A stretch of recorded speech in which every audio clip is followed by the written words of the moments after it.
The Adventures of the Saint, starring Vincent Price.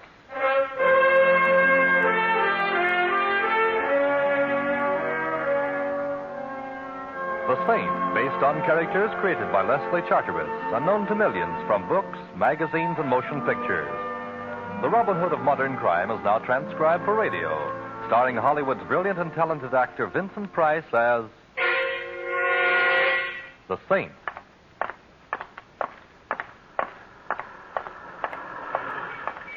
Help! Help! Come on. No. Hey, what's going on here? This is my car here. No. Stop it. Hey, cut it out. Stop it. What's the idea? Now let that man alone. Look, you keep out of this, buddy, or I'll... Well, it ain't the same. It's euphonic, but slightly ungrammatical, Mac. Now, what's the disturbance?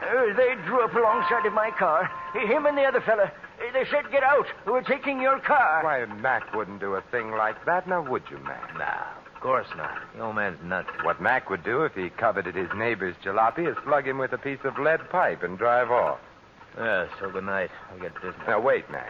You could satisfy my curiosity a little. Why should you want to steal this gentleman's old automobile when you've got nicer, newer ones to choose from? Yes, ask him, mister. Ask him. Yeah, ask me, Saint. Go ahead. I'm going to satisfy a little curiosity of my own. I didn't think you had any, Mac. What shape does it take? I always wondered how you'd look dead. Good night, all. Good night, Mac. Be seeing you? You let him go. Yes, he convinced me that I should for now. There's nothing like a 32 in the pocket of a known thug for winning an argument. Did you say there was another fellow with him? Yes. Run off when he heard you coming. It was the same fella tried to buy my car yesterday. Someone tried to buy this car? Oh, sure. This fella tried to buy it. And there was a woman made an offer, too. You mean you actually refused? I ain't selling until I find out why they want to buy it so bad. This fellow who tried to buy the car, do you know his name? No, he looked like a gentleman Until you found him consorting with felonious intent with our just-departed friend, eh? Tell me, was he well-dressed, an annoying little mustache placed just over the sneer he wears for a mouth? Well, yes. Say, how did you... That's easy. Our friend Mac does piecework for him. Fancy Dan Turner is his current alias. But I see you don't keep up with such things. You're going to tell the police? Later, perhaps, when there's something to tell them. Right now, I've got a great thirst that needs quenching. A thirst for knowledge. Huh?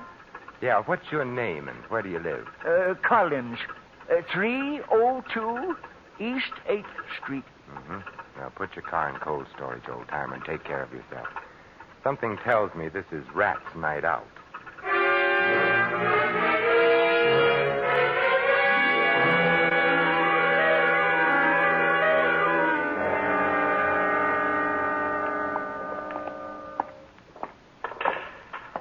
Hello, Smitty.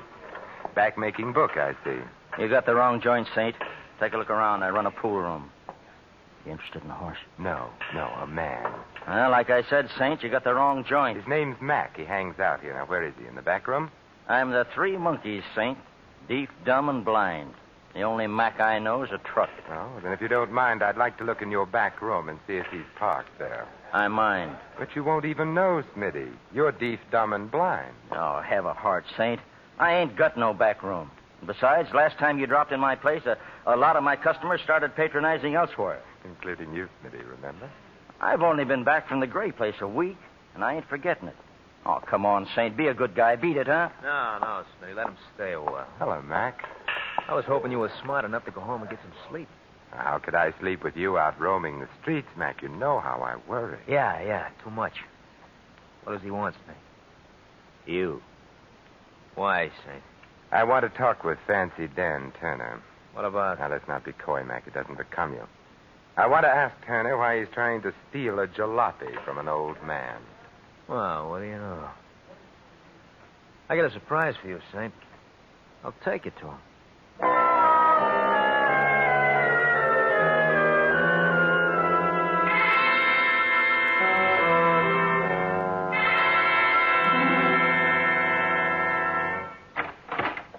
The boys say you're looking for me, Saint. The boys are right. So you found me. So? I understand you're interested in a certain old car. So what? Probably the Smiling Irishman is, too. A broken down 1929 sedan seems a little slow for a fast man like you, Fancy Dan. Well, maybe I like to go slow enough to read the billboards when I drive. What's it to you, Saint? It depends on what it is to you, Turner. What's on the fire? You are. There's a handle with care sign on this deal, and I don't want just anybody cutting in. You're a fouler-upper. You've been stepping high and fancy-free too long, Turner. You're beginning to irritate me. The feeling's likewise, Saint. Only I got more than fingers in my fist, and you haven't. It's a nice gun you're so bravely wearing, Turner. It must be a pretty big pot to change a small-time con artist like you into a fire-breathing gunman. Big potatoes, huh? Yeah, plenty big, Saint. So big I wouldn't hesitate to shoot at the slightest move. Am I clear? You couldn't be clearer if you were a day ordered by the Chamber of Commerce. Good. Oh, it ain't a palace, Saint. It's just the back room of a pool parlor, but please stay and be my guest. Oh, very well, for a little while anyway. Where are the boys? Out. They're wasting their time. Collins won't sell his old wreck. Some old men are stubborn. And Collins seems like a hard man to intimidate. Well, that all depends on who's doing the intimidating, Saint. Now, Mac's a chowderhead and Smitty's even worse, but put the two boys together and you'll get a job of work done. Dan, I've adopted old man Collins as a friend. Ah, how big are you? Yes. You know how I feel about people who push other people around, Turner?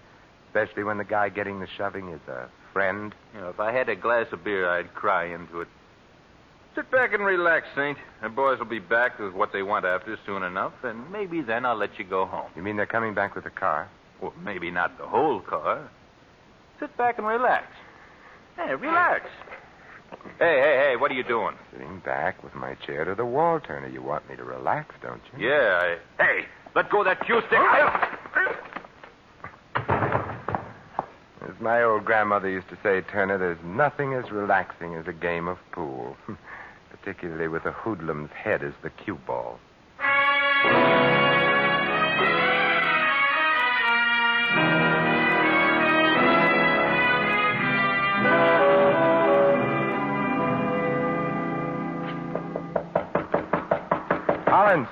Collins, open up. You wouldn't be from the police now, would you? No, I'm no more a policeman than you are, old man Collins. Come in and be welcome, Dan. Where's Collins? The old man? He's here. Where? Behind the sofa. But if you're of a mind to look at him, make it a quick look. Dead? Very. How? Every way. Beaten, stabbed, and tortured. Maybe even shot for all I know. Yes, and for all I know, maybe you've got a gun with an empty chamber, for all I know. Bless me, no. Me business doesn't allow it. Just what sort of business are you in, Irish? The name's O'Brien. Ah. When a job is pulled and the police go after the boys who pull it, I make an end run and go after the swag.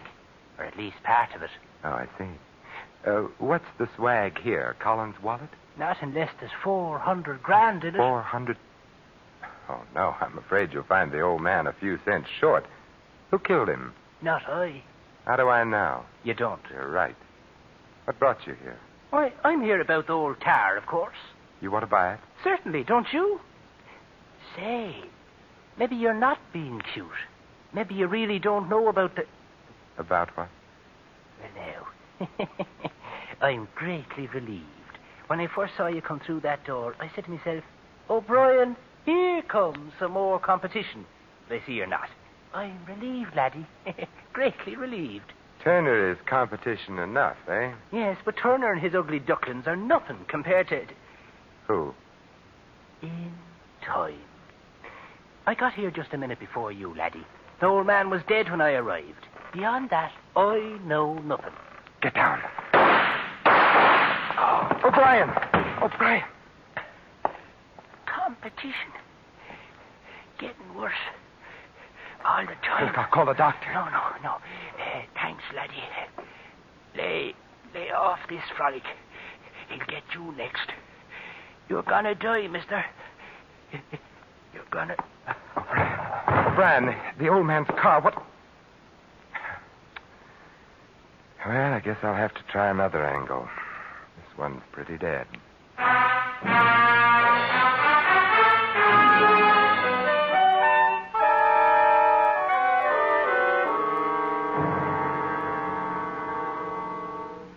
I awakened Mr. Ritchie, as you requested, Mr. Templar. He'll be right down. Oh, thank you. I hope the fire isn't too serious, Well, sir. it's serious enough to awaken Mr. Ritchie. Oh, here he is now, sir. Well, which plant is the fire in? Who's responsible? How big is the damage? Oh, the fire isn't in any plant, Mr. Ritchie. What's that? Then where? It's inside of me. I'm burning up, and I need your help. How dare you sneak your way in here 3 o'clock in the morning by telling me there's a fire? Look here, who are you? Simon Templar. Oh, yes, the Saint. I've heard of you. If you have business with me, Mr. Templar, I'd suggest you phone my secretary for an appointment. Meanwhile, there's no subject on earth can keep me from going back to bed. Not even the subject of $400,000, Mr. Ritchie? What do you know about it? Nothing other than that it was stolen from you, Mr. Ritchie. That happened 7 years ago. The criminal, John Qualey, was caught, tried, and convicted. Now, if you'll pardon me... Qualey worked for you, I believe. He was my head accountant. And the money was never found? No. Qualey drew 20 years in the penitentiary. He never revealed where the money was hidden. Until the day he died. Died? Yes. 2 weeks ago in prison. And now, Mr. Templar, if you don't mind, I need my rest. I won't detain you much longer, Mr. Ritchie. Just 1 or 2 more questions. Well? Did Qualey have a wife? Yes, he did. If he knew he were dying in prison, it's quite possible he made an attempt to get word to her, to tell her where the money was hidden. He may have made the attempt, but he couldn't possibly have succeeded. He was too closely watched. Oh. After all, $400,000 is a lot of money. A lot of money. Yes, you could almost buy a second-hand car with it. If I hadn't been fully covered by insurance, my firm would have gone under in the face of a loss that large. And now, Mr. Templar, if I might ask a question. Certainly. Why this sudden urgency? This 3 o'clock in the morning business? An old man was tortured to death. Then a fellow named O'Brien, who came calling on the old man, was shot to death. But before he was killed, O'Brien told me he was tracking down $400,000 that had been stolen. Oh, I see. Yeah, and some checking back over how many people have ever had that amount stolen from them. Led you to me. Yes. I wonder what I've led you to, Mr. Templar. I wonder, Mr. Ritchie. I wonder.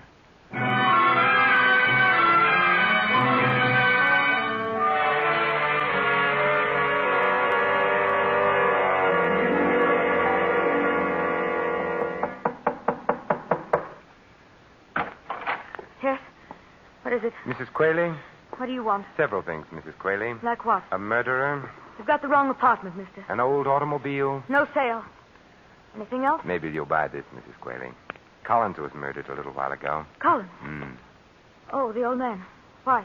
Someone wanted his car. Someone who evidently couldn't wait any longer for the newer model. So? So I saw Collins' car in your garage, Mrs. Qualey. Maybe you better come in after all, mister. Come in careful. Careful enough? Keep those hands high. Sure. I don't like you, mister. You're nailing together a frame and you're trying to put my picture into it. Collins sold me that car. When? Tonight. I could have bought a Cadillac for cheaper, mister, but I wasn't in any position to haggle. Yes, I know. What do you know? That's what I want to find out. I know that Collins' car, the car, is worth about $20, but it's something else that's worth in the neighborhood of $400,000. And you know that's an awfully nice neighborhood. Nice and exclusive. Chiselers aren't invited to move in. I've been gathering that impression all evening. Well, what have we here? You name it. An acetylene torch, welder's mask, a few chisels, a hammer, steel wire. Either you've gone to work for Henry Kaiser, or the hand that customarily rocks the cradle is going in for rocking a safe. I had to go into a hardware store to make a phone call, and I just couldn't leave without buying a few things. Now, fortunate you didn't make your call in an establishment that sells steamrollers. I see you have a set of license plates. You see too much. From Collins Jalopy, aren't they? These license plates. So that's how Qualey smuggled out his message. You're getting awfully close to a bullet in your head, mister. Give me those plates. Shh, there's someone at the door. Stay where you are. I'll see who it is. Better not take the license plates with you.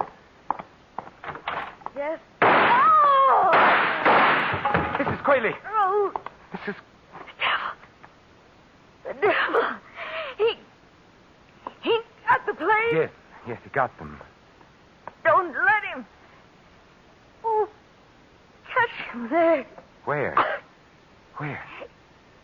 Where Johnny worked. Shaft. Top. Before 6. Before... Mrs. Qualey.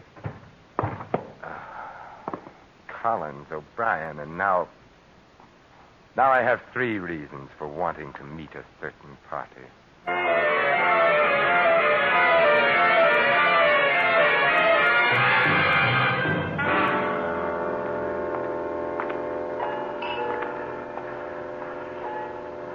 Taxi! Hey, taxi! They don't stop sometimes when it's so early in the morning, Saint, because they're on the way back to the garage. Well, what brings you out so early, Mac? Looking for a drunk to roll? Just looking for you, Saint, just looking for you.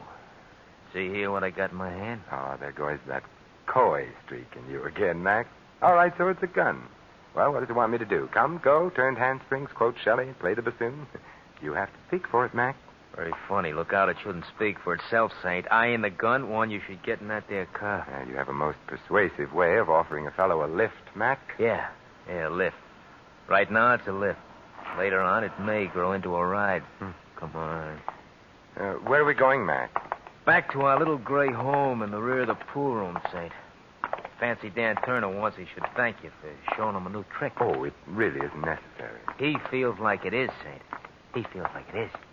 He's got a couple of tricks he wants to show you. Sounds like fun. Go on into the car, Jim. Turner's waiting. He's got very little patience.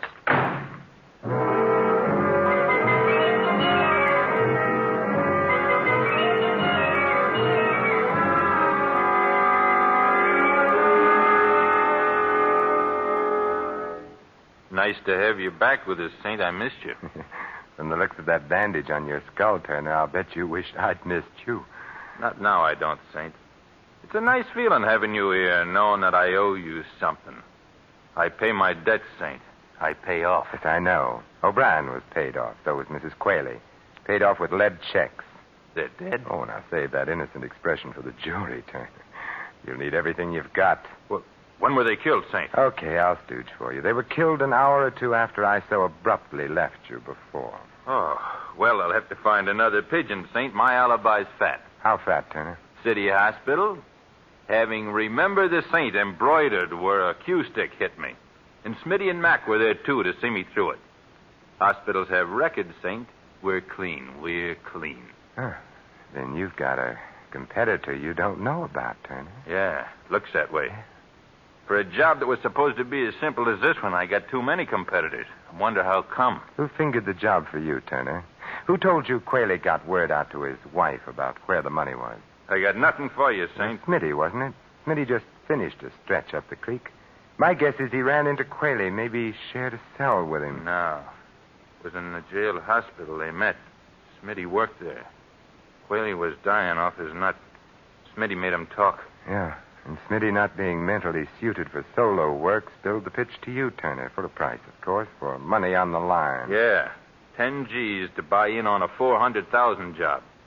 But what are you driving at? What are you picking Smitty's bones for? I was just wondering, Turner, how much O'Brien paid Smitty for his slice of this exclusive information, and how much your other competitors shelled out. The one who happily goes around killing people. What do you mean? If you ask me, Turner, your pal Smitty is the sort of rat that even rats on rats. He sold Qualey's secret 3 times that we know of. Hey, thanks for handicapping it for me, Saint. If you're really grateful, Turner, you can return the favor by telling me what time. It's 5:15 in the morning, Saint, but you ain't going nowhere. I have a date to keep before 6, Turner, with your competitor. Yeah, Saint, that's what you think. Maybe not, Turner. What do you say we play a little pool while we're waiting for the board? Get away from that pool table. I ain't playing any games with you, Saint. Well, maybe pool was the wrong game. How about a game of pitch and catch? What? Yeah, I pitch like this. Oh! And you catch it like that. Hate to leave you all by yourself there in the side pocket, but like I said, I have a date to keep.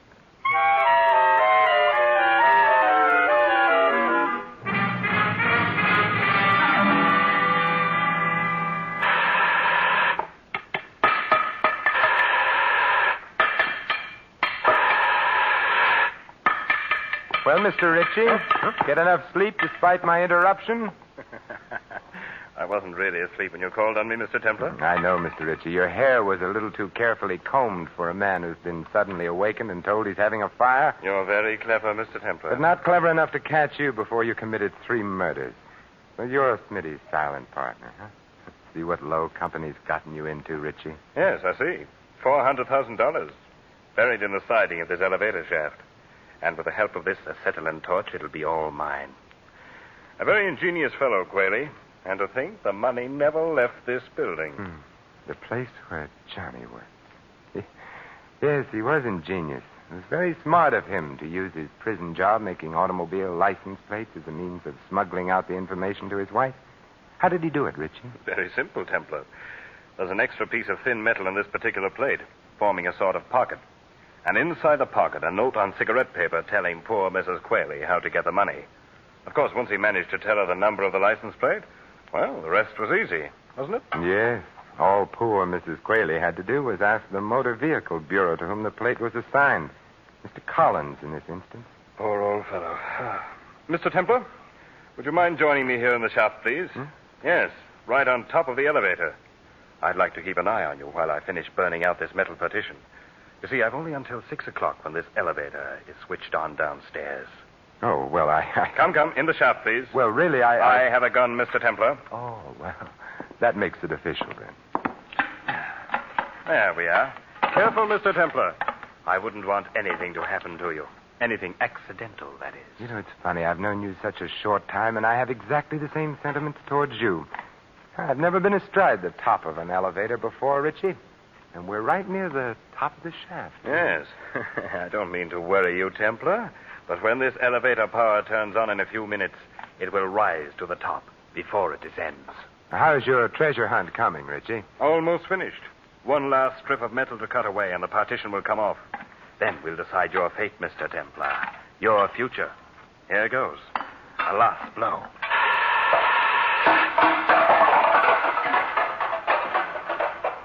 It's there. It's there. I see it. $400,000 in currency, Templar. Think of it. Think of it. You think of it, Richie, and also think of how much blood was spilled on it. Preaching, Templar? You? I never thought. What's that? The elevator, Richie. Maybe it came to work a little early today. My money. My money. Come on, Richie. Come on, get off. No, there's still some money left here. I want it. I want it all. All. Come on, we've got to get off. Jump, Richie, jump. No, my money. I must save the money. Richie, you fool. All right, I got it.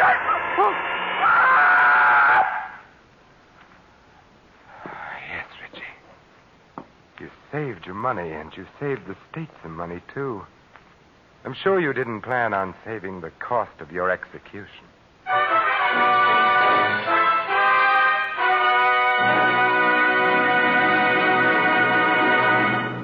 You have been listening to another adventure of the Saint, the Robin Hood of modern crime. And now, here is our star, Vincent Price. These immortal words of Ovid, translated from the Latin, express quite well indeed the justice of our Mr. Ritchie's fate. Nor is there any juster law than that the contrivers of death should perish by their own contrivances. This is Vincent Price inviting you to join us again next week at this same time for another exciting adventure of the Saint. Good night.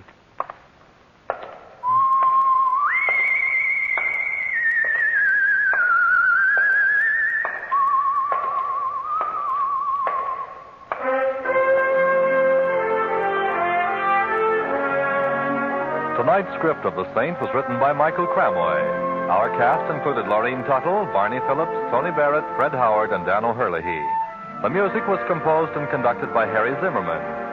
The Saint is a James L. Safier production and was transcribed and directed by Thomas A. McAvity. All you Saint fans will be glad to know that the Saint comic books are on sale at all newsstands. Your announcer, Merrill Ross. This is the Mutual Broadcasting System.